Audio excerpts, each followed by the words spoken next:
আল্লাহর নবী সাল্লাল্লাহু আলাইহি সাল্লাম বলছেন, দুই ব্যক্তিকে আল্লাহ তাআলা জাহান্নাম থেকে উঠাবে, জাহান্নাম থেকে তুলে আনবে, তুলে আইনা মাঝখানে জান্নাত এবং জাহান্নামের মাঝখানে খালি জায়গায় রাখবে। রাখবার পরে মানে বসাইবার পরে, একবারে হাদিস এটা, বসাইবার পরে আল্লাহ আবার বলবে ওই দুইজনকে, যাও জাহান্নামে আবার ঝাঁপ দাও, মানে আবার যাও জাহান্নামে যাও।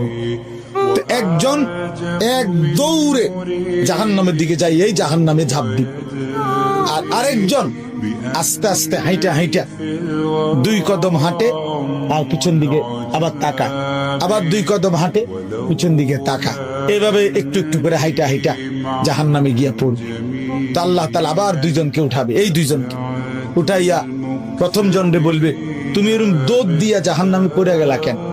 সে বলবে, মাওলা জীবন ভর আমি আপনার নাফরমানি করেছি, আপনার কথা মানি নাই বলেই তো আমি জাহান্নামী হয়েছি। আজ যখন আপনি আমারে জাহান্নাম থেকে তুলে ওই মাঝামাঝি জায়গাতে রাখছেন, রাইকা আবার যখন কইছেন জাহান্নামে যাইতে, পড়তে, লাফ দিতে, তো এটাও তো আপনার একটা হুকুম। চিন্তা করছি জীবনে কোনো হুকুম না মাই নেই তো জাহান্নামী হইলাম, তা আজকে একটা হুকুম মানিয়া, এই জন্য আপনার হুকুম মানার জন্য জাহান্নামে গিয়ে লাফ দিলাম। আল্লাহ বলেন, আমিও তোকে মাফ করে দিই, জান্নাতে। এইবার আল্লাহ তাআলা বলবে দ্বিতীয় জনকে, তুমি এরকম করলা, তুমি কি তা জানে কিসের ভিতরে কি চাইলে?